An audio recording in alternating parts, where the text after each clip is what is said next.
of the land and creating the droughts and melting the ice and raising the sea level and causing these waves of climate refugees predicted to reach 1 billion in this century. Look at the xenophobia and political authoritarian. Yes, growing up, I never thought there would be a day somebody would tell me drinking coffee is contributing to climate change.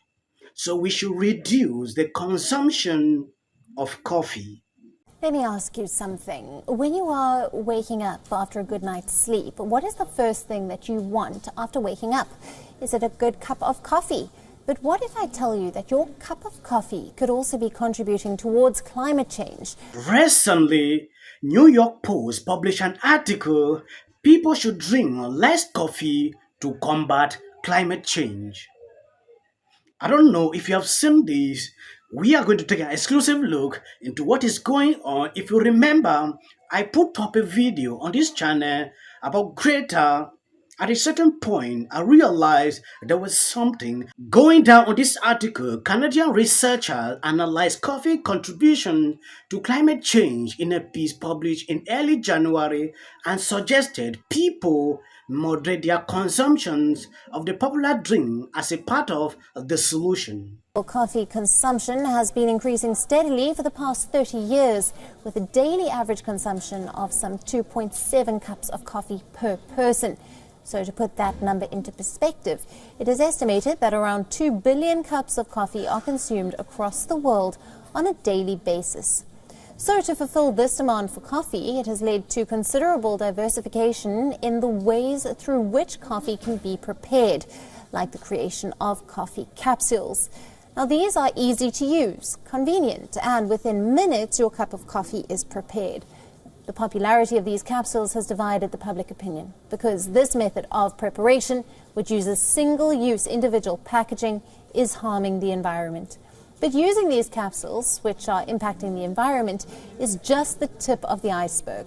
Before you even start to enjoy your cup of coffee, it goes through several steps before you can buy it from your convenience stores and consume it. Starting from the agricultural production of the coffee beans, their transport, the roasting and grinding of the beans, right up to the heating of the water for the coffee and the washing of the cups that it is poured in. Well, coffee production is the most greenhouse gas emitting phase. It contributes to around 40 to 80% of the total emissions.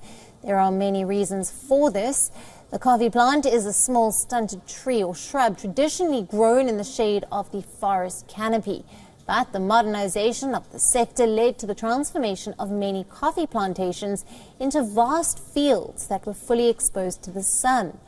Now, this has added the need for intensive irrigation, fertilization systems, and the use of pesticides. Researcher Luciano, Jen, and Pierre wrote in an analysis published in The Conversation that pollution from preparing coffee was just the tip of the iceberg.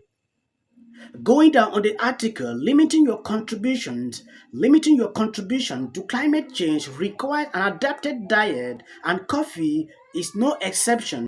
Choosing a mode of coffee preparation that emits less than greenhouse gases and moderating your consumption are part of the solution, the researcher at the University of Quebec wrote. Water, the convenience of it can lead to consumers doubling their coffee consumption, thus making this environmental advantage redundant. Moreover, consumers should also be aware of the capsule recycling options in the city where they live. You know, sometimes when I look at what is going on, like you saw recently, where some lawmakers waked up that we should stop using gas to cook.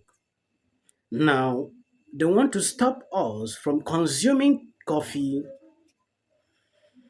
There is a clip I did here a few hours ago. I decided to remove the video.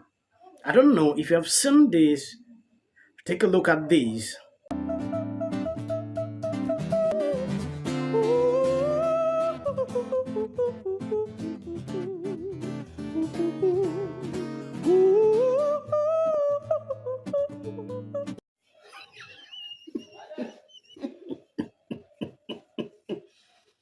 This was actually the cringiest video I have seen recently. Do you still have faith in humanity, in people? I mean, not everyone. By now, I'm sure you've seen the infamous Greta Thunberg clap back at Andrew Tate about carbon emissions or whatever. And honestly, I'm shocked at how many of you thought it was funny. Because I really thought that in a community of people where we are dedicated to not body shame other people and we are dedicated to unlearning our transphobia, that everybody would have been listening to enough trans masks, trans men, and non-binary people to know that that joke was transphobic. And it was really disappointing to see how many self-proclaimed intersectional feminists thought that body shaming somebody was an effective takedown. Like, are you kidding me? Andrew Tate is the easy target. Like, he's a trash person. So you're gonna, like, attack the thing that's gonna disproportionately harm transgender people? Like, get a grip. And I'm angry because you know better. I'm angry because so many intersectional feminists don't actually engage. Yes, welcome back. Before I start this clip, I want to thank every person that has been supporting me throughout. Recently, I realized I have gained over 2,000 subscribers within the space of 2 days.